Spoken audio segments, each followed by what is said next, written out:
If you have ever looked at the person you built a life with and realized they were quietly packing you away, like a box in the attic, then you will understand what I am about to say. My name is Kathy Willis. I am 52 years old.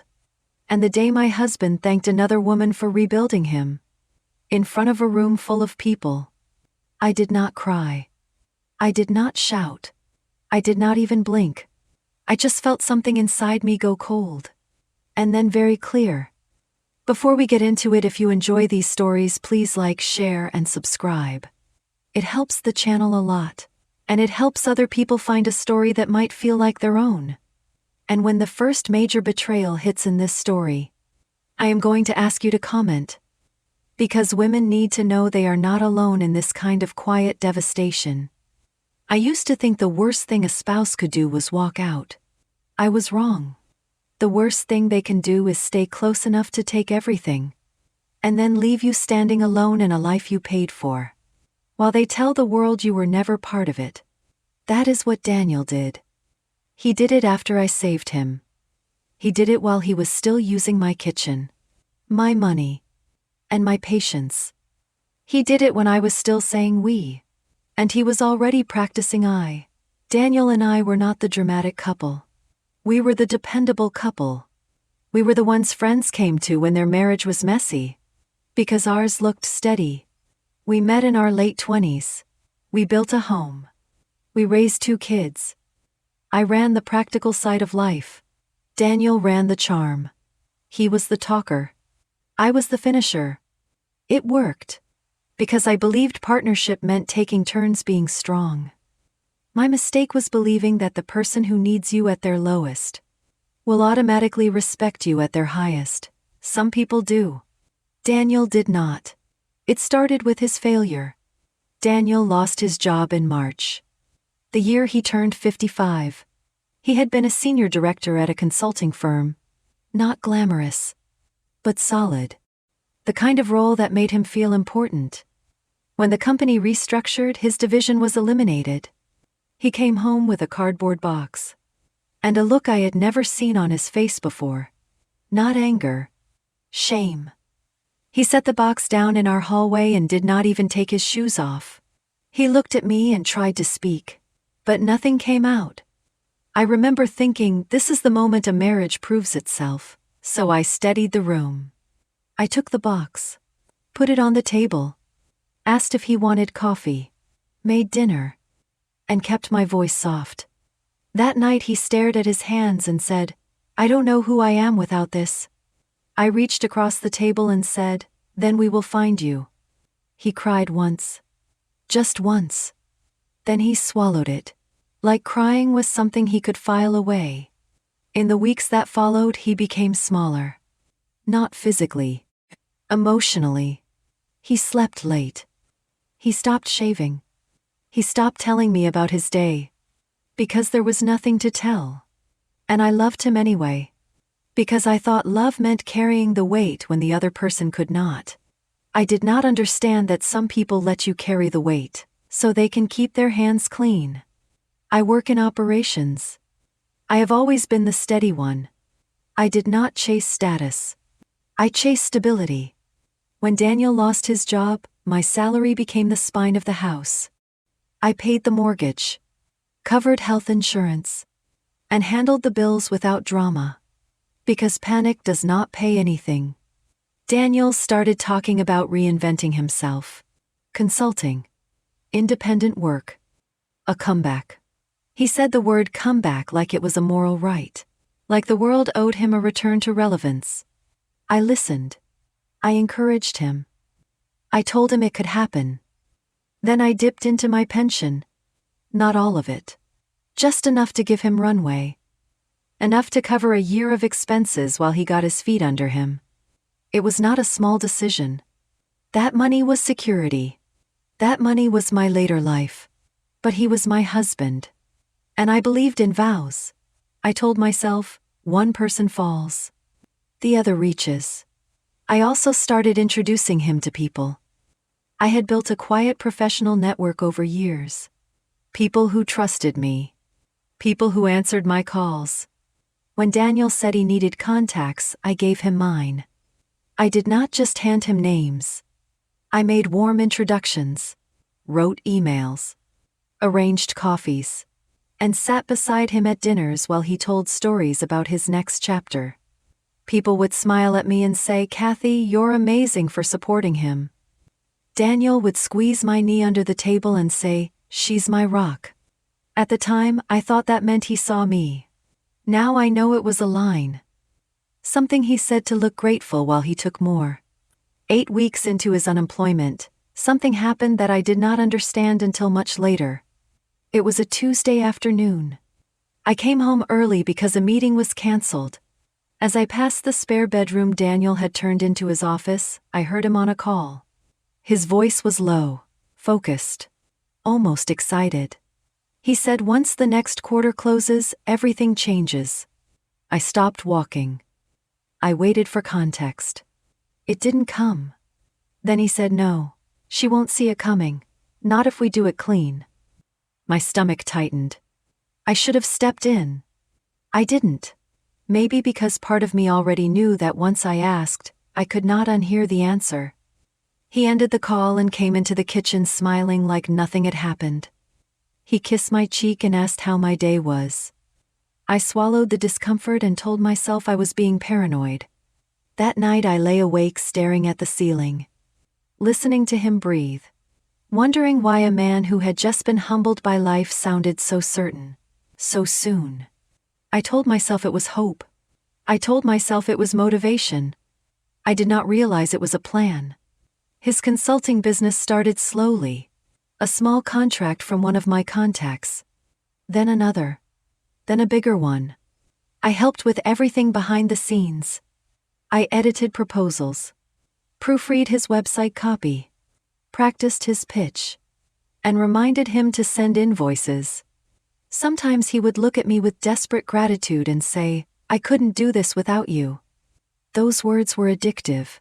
When you have spent years being the practical one, being told you matter feels like sunlight. I didn't know he was using that sunlight to grow away from me. As his confidence returned, his ego returned with it. He started dressing better, going to the gym, talking faster, and treating the house like a hotel he was funding again. And then I started disappearing from his story. Networking dinners became industry things. Podcasts were scheduled during hours I was at work. Client meetings moved to evenings. "It's better for their schedule," he said. At a dinner with friends, someone said, "Kathy kept you afloat, Daniel." Daniel laughed and said, "Well, it was really about having the right strategy, wasn't it?" He said it like a joke. It landed like a bruise. I smiled through it. That was my quiet habit. Smile through it. Keep the peace. Don't be difficult. Don't be the wife who makes everything about herself. I had no idea how useful that habit would be to a man trying to erase me. Then he hired Marissa. He called her a brand consultant. He said she would help him position himself and tighten his message. Marissa was 37, stylish, quick with compliments. The first time she came to our house, she looked around like she was already imagining what she would change. She shook my hand and said, "You must be the foundation." I laughed politely. She nodded like she had just confirmed a theory. Over coffee she told me she was recently divorced. She said she supported her ex through his growth phase, and then watched him choose a new audience.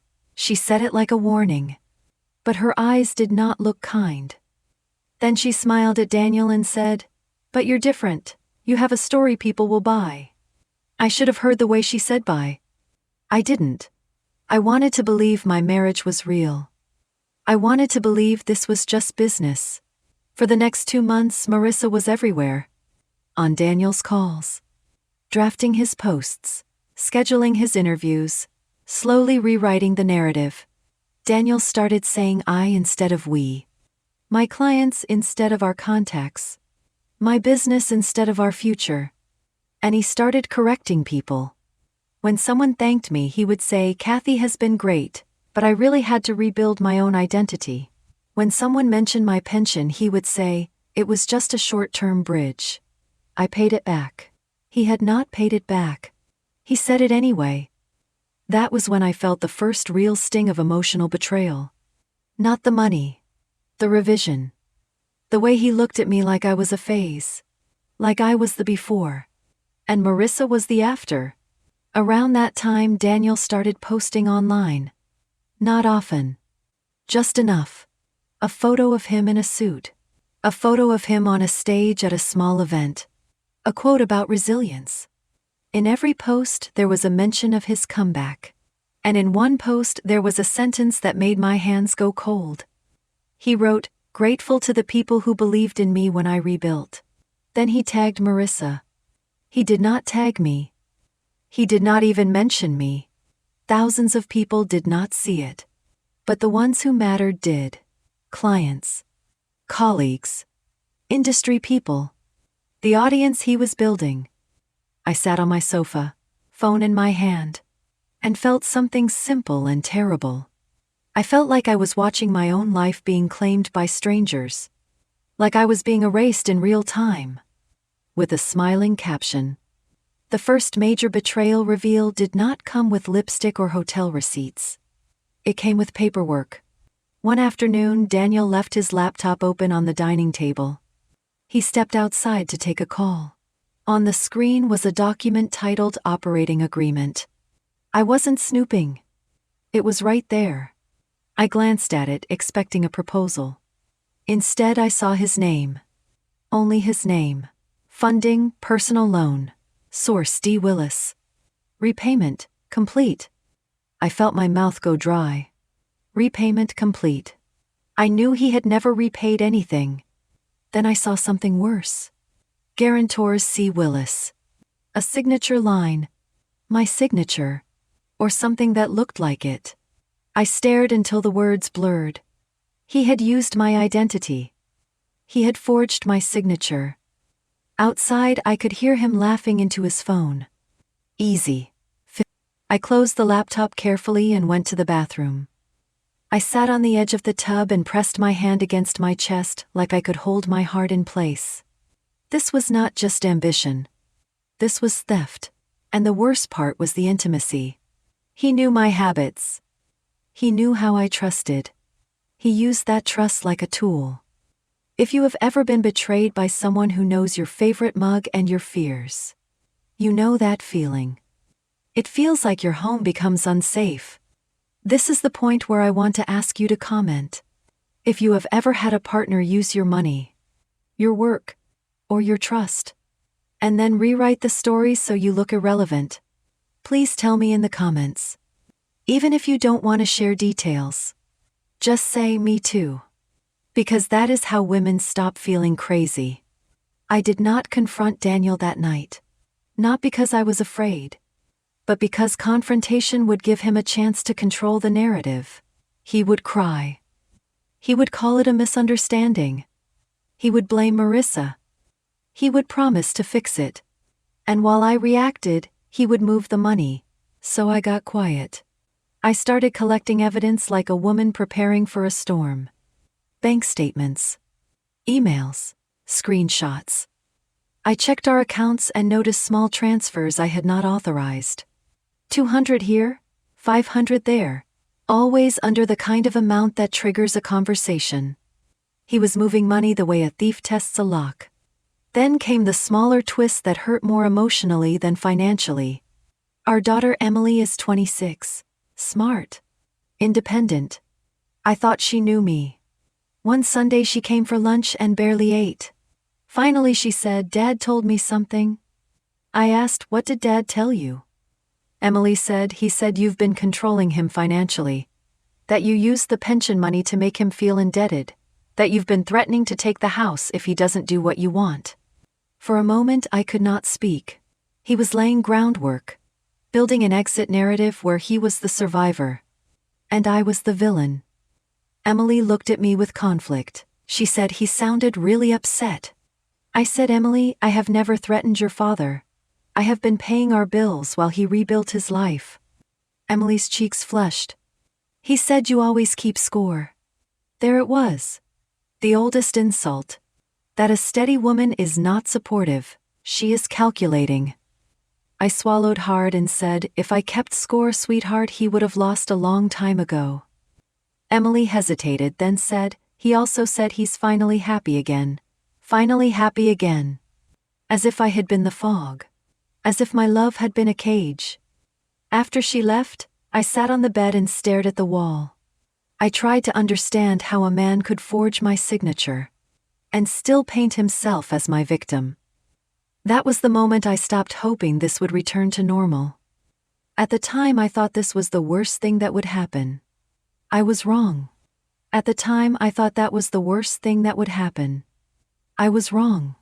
2 weeks later, Daniel told me he had been invited to speak on a business podcast. He said, Marissa thinks it would be better if we keep personal details out of it. People respond better to independence. I said, so you won't mention me? He smiled. It's not about you, Kathy. It's just marketing. Marketing. That word hit me because I realized I was not a person in his story. I was a detail he could edit. And I realized something else. If the story went live without me, it would become permanent. Once the next quarter closed, everything would change. That night I called a forensic accountant. Her name was Diane Park. Calm voice. Sharp mind. She asked questions like a doctor assessing symptoms. When did he lose his job? How much did you contribute? What accounts are shared? What documents exist? I told her about the forged signature. Diane paused and said, Kathy, this is serious. If he used your name as guarantor, he may have exposed you to liability. I asked, what kind? She said, potentially enough to affect the house. The house was my safety. He had risked it while smiling at me across dinner. Over the next month, I lived 2 lives. In one life, I was a wife. I cooked dinner. I listened to him talk about pipeline and alignment. In the other life, I was preparing. I ordered a credit report. I found a line of credit I did not recognize. Connected to Daniel's company. With my name on it. I went to the bank. The banker's smile disappeared when she saw the signature. Mrs. Willis, did you sign this? I said no. She said, I need to escalate this. In that moment, I felt validation. Institutional validation. A professional woman looked at my name being used and recognized it as wrong. That mattered. Because Daniel had been treating my objections like feelings. Not facts. Then came the countdown. Daniel announced a full rebrand launch at the end of the quarter. New website, new logo, new messaging. This is the moment I step into who I really am, he said at our dinner table like I was a roommate. I nodded. Because I understood what the quarter meant. Once the next quarter closes, everything changes. He also started talking about a big awards dinner in October. Like it was inevitable that he would win. He didn't ask if I wanted to attend. He didn't even mention whether I was invited. He just talked like I was not part of the scene. One evening I asked gently, are spouses going? He looked at me like I had asked for permission to breathe. It's professional, he said. It's not really a spouse event. Professional. Another word designed to move me out of frame. A week later my former colleague Mark called. Kathy, I saw Daniel is nominated. That's exciting. Are you coming? I said invited spouses can come. Mark laughed. Of course. It's a dinner, I'll put you at my table. I could have said no. I could have protected myself from the humiliation. Instead, I said yes. I did not tell Daniel. Not to create drama. But to see reality. If he was rewriting my life, I wanted to witness the sentence he planned to erase me with. That night I dressed simply. Elegant. Not flashy. Not apologetic. When I arrived, I felt like I was walking into a room that had been edited without me. Daniel was already there. Animated. Surrounded by people. Marissa stood close. Hand on his arm like she belonged. I watched them and felt grief. Not jealousy. Because I could see they had rehearsed this. I sat at Mark's table. Daniel did not notice me until the first course. When he did, his face froze for half a second. Then he smiled and turned away. He never came over. Not once. That was the first heavy blow moment. To be invisible to your husband in public, while he sparkles for strangers. It does something to your insides. When his name was called, the room applauded. He walked to the stage polished, like a man who had always been winning. He thanked mentors. He thanked clients. He thanked the team that believed in him. Then he said, "And I want to thank the woman who believed in me when I rebuilt. The woman who helped me become who I am. Marissa." The room applauded again. Marissa smiled modestly, like she was doing charity work. And I felt my throat close. In that moment, I saw my own life like a film. The pension withdrawal. The warm introductions. The late nights. All of it. Mine. And there he was, handing my role to someone else. With applause. Social betrayal. Erasure with witnesses. I did not stand up. I did not storm out. I did not give him the satisfaction of a scene. I lifted my phone and took one photo. Clear. Time-stamped. Then I finished my water like a woman attending a meeting. After the dinner, Mark whispered, "Are you okay?" I smiled. "I'm fine." He looked uncertain and said, "He didn't even mention you." I said, "He doesn't have to." Mark started to speak, then stopped. He could feel it too. Something had shifted. When I got home, Daniel was already there. Glowing. "Can you believe it? They gave it to me." I said, "Congratulations." He kissed my cheek. "It's been a long road." I said, "Yes." He didn't hear the meaning. He never did. The next morning, I forwarded the photo to my solicitor. Her name was Angela Moreno. Calm. Direct. Angela called and said, "Kathy, are you ready for this to get ugly?" I said, "It already is. I'm just the only one pretending it's not." Over the next 6 weeks, the pieces came together. Diane traced the pension money. Not a bridge.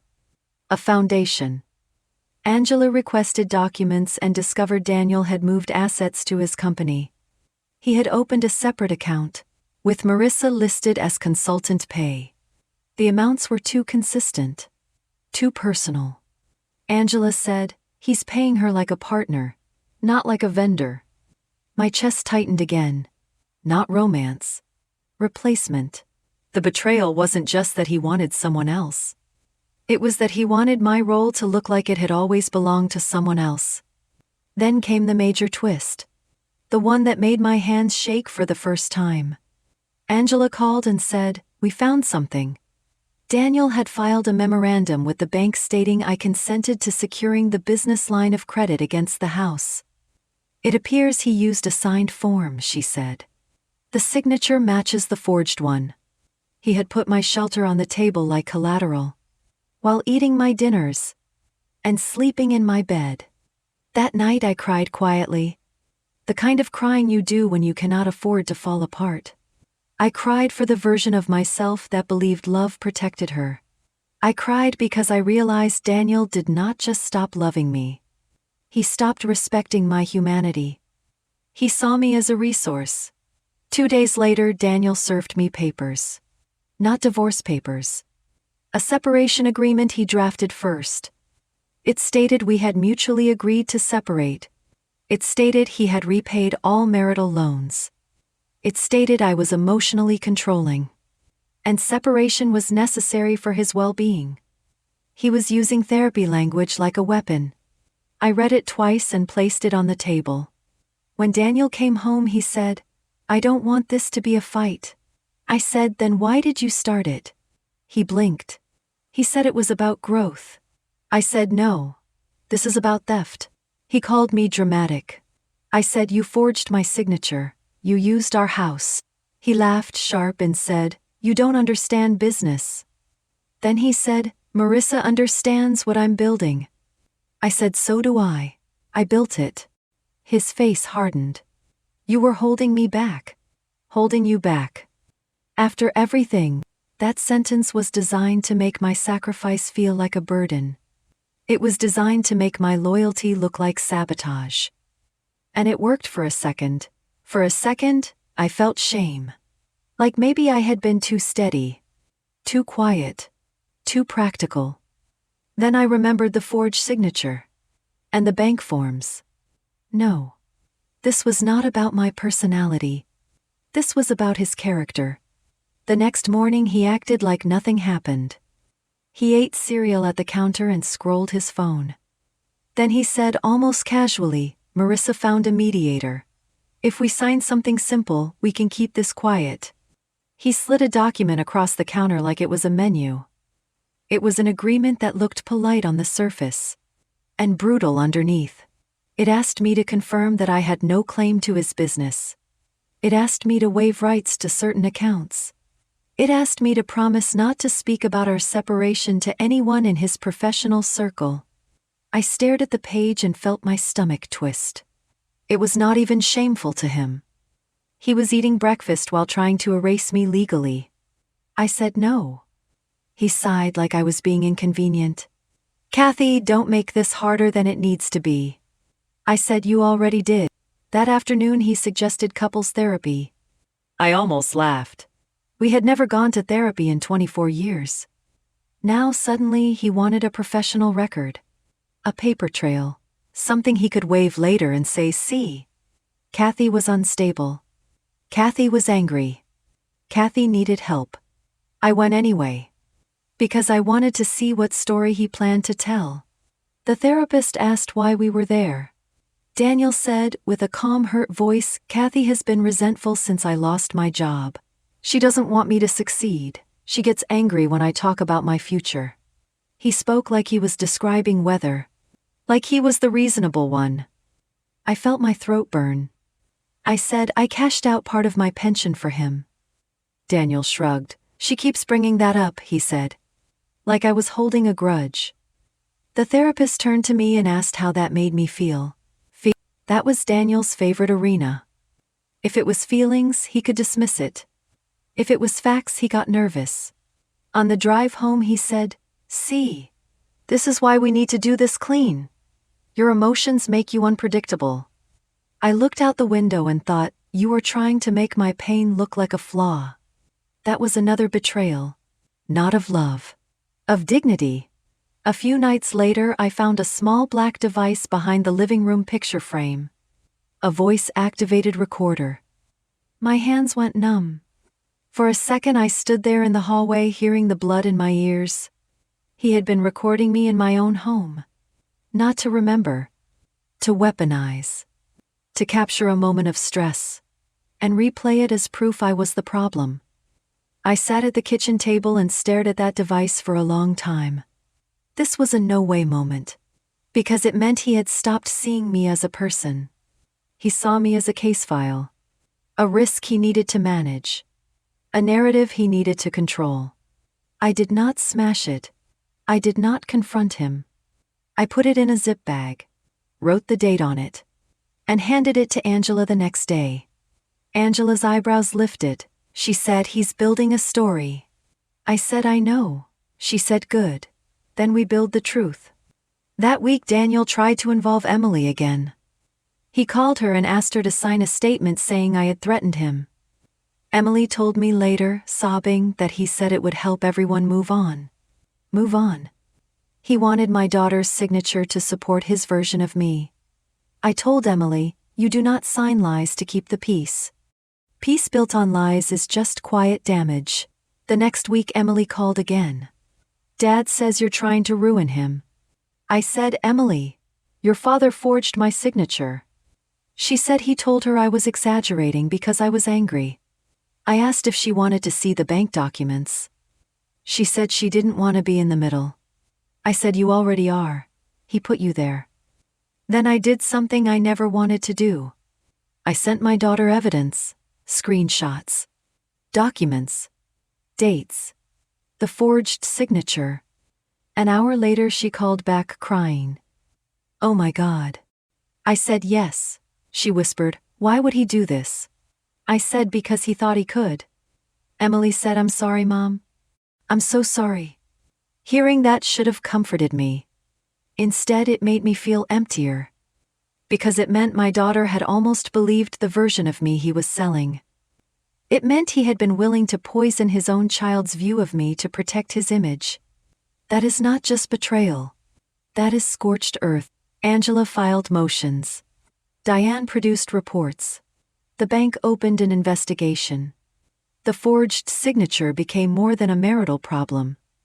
Daniel's tone shifted from confident to worried. He started texting, "We can handle this privately." Privately. After humiliating me publicly. I did not respond. Then he tried another tactic. He sent me an email copying a mutual friend and writing, "Kathy and I are separating amicably. Please respect our privacy." It looked calm and mature. But it was a trap. It framed the narrative before the facts came out. It positioned him as reasonable. And me as the one who might cause trouble. I forwarded it to Angela and said, "He's still writing the story." Angela replied, "Then we stop the pen." Then Marissa reached out to me. I did not expect it. She emailed from a personal address. "Kathy, can we talk?" I forwarded it to Angela. Angela said, "Talk, but document everything." We met in a coffee shop on a Saturday morning. Marissa arrived dressed soft, like she was trying to look harmless. She said, "I know you hate me." I said, "I don't hate you. I don't know you." Marissa told me Daniel said we were basically roommates.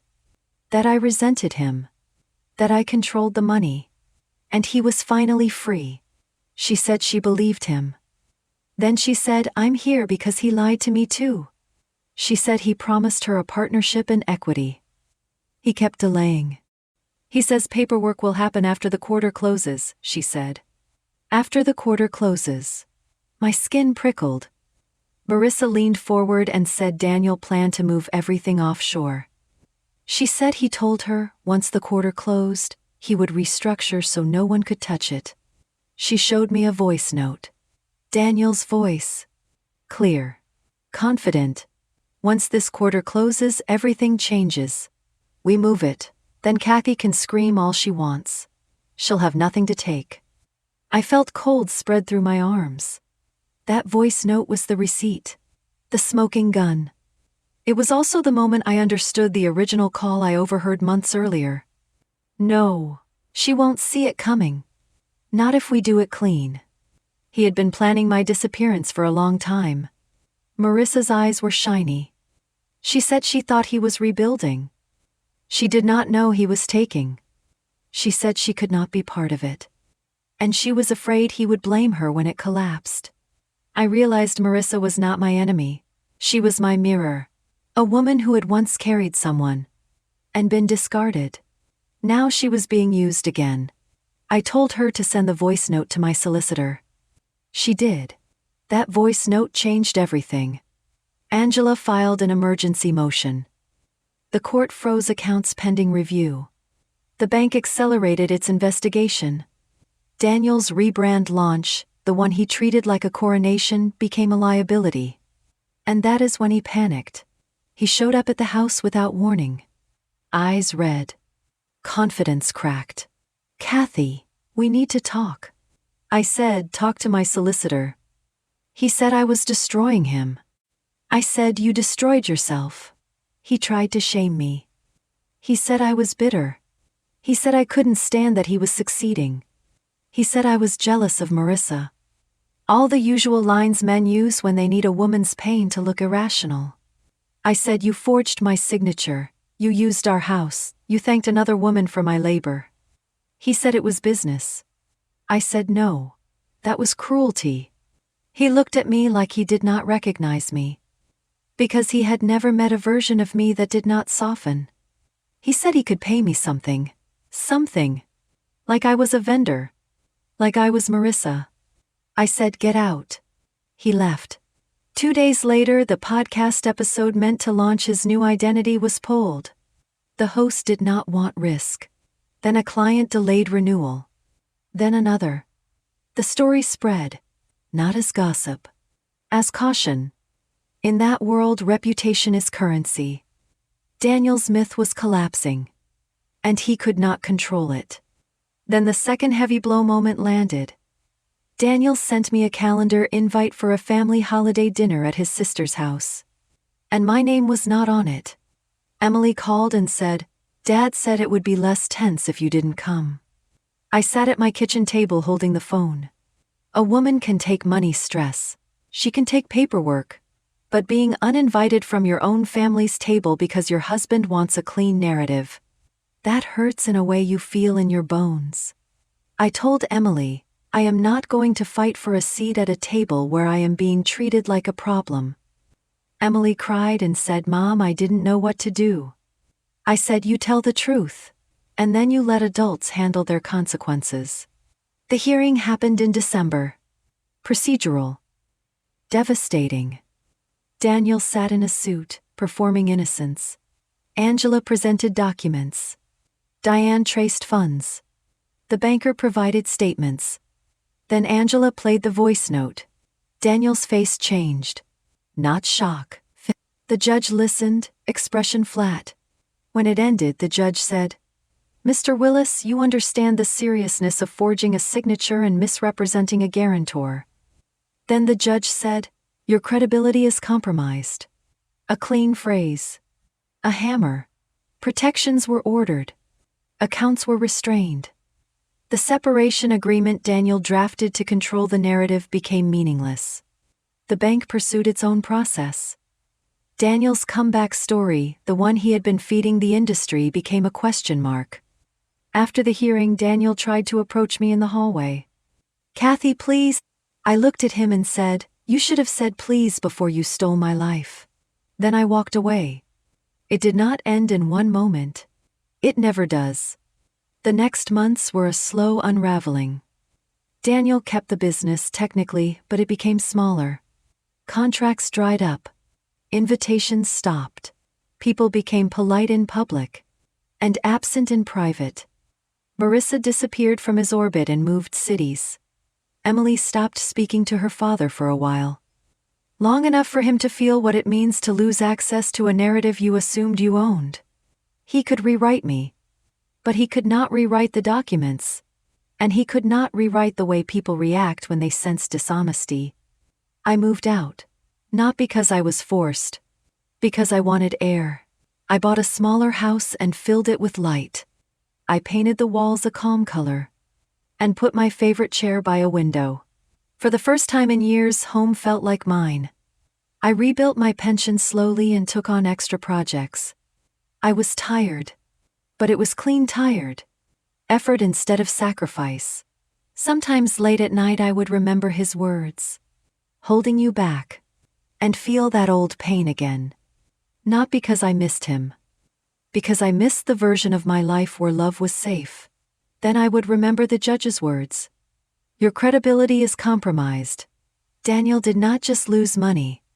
He lost the ability to be believed. That was the justice. Not loud. Final. About a year later, Mark called and said he saw Daniel at an event. Smaller, he said. People don't really talk to him anymore. Then he said, everyone thought he built himself? But when the truth came out, it made people look back and realize you were always the competent one. My A is stung. Not from praise. From how long it took for anyone to see it. For years I was support. Background. The steady wife. It took betrayal for the world to notice the structure. That is the part women understand. We are often only seen when we are harmed, so I decided to be seen on my own terms. I started mentoring younger women at work. Quietly. No speeches. Just real support. When someone asked how I stayed calm through a divorce, I told them the truth. I wasn't calm. I was choosing where to spend my energy. I stopped spending it on someone who was profiting from my reaction. Daniel thought my softness meant weakness. He thought my loyalty meant I would always bend. He did not understand loyalty has an endpoint. And when it ends clean. Months after the dust settled, Emily came to my new house with a pie she had clearly bought from a store and tried to pass off as homemade. She set it on my counter and said, I keep replaying that lunch, the way I doubted you." Her voice cracked. "I hate that I let him do that." I took her hand and said, "He trained all of us. He trained us to protect his feelings first. You unlearned it. That's what matters." Then she said something that hit me harder than any court document. She said, "Mom, when he thanked Marissa on that stage, I saw it online later. People were cheering. And I realized you were home, probably cleaning up after him, while he let them clap for someone else." I felt tears rise. I said yes. Emily hugged me and whispered, "I'm so sorry." This time her apology didn't make me empty. It made me feel seen. Sometimes people ask if I feel satisfied. The truth is complicated. Justice does not erase humiliation. It doesn't refund the years you spent shrinking yourself so someone else could grow. It just stops the bleeding. The satisfaction for me came later. In small moments, sitting in my quiet living room, hearing my own thoughts without his voice rewriting them, realizing my life could be peaceful again. And Daniel, the last time I saw him in person, he tried to smile like we were old friends. I looked at him and felt nothing romantic, just a clear boundary. I realized he would spend the rest of his life trying to convince new audiences that he was self-made. But the people who mattered would remember the truth, that he built himself on someone else's sacrifice, and then tried to erase the evidence. The world is not kind to men like that forever. If you are listening and you are in the middle of something like this, remember one thing. You do not need to convince the person betraying you that you are being betrayed. You need to protect yourself and let the facts do the talking. I didn't scream. I didn't beg. I didn't fight for a man who was already gone. I let him finish writing the story. And then I submitted the footnotes. My name is Kathy Willis, and this was The Last Straw. If you enjoyed this story, please be sure to like, share, and subscribe.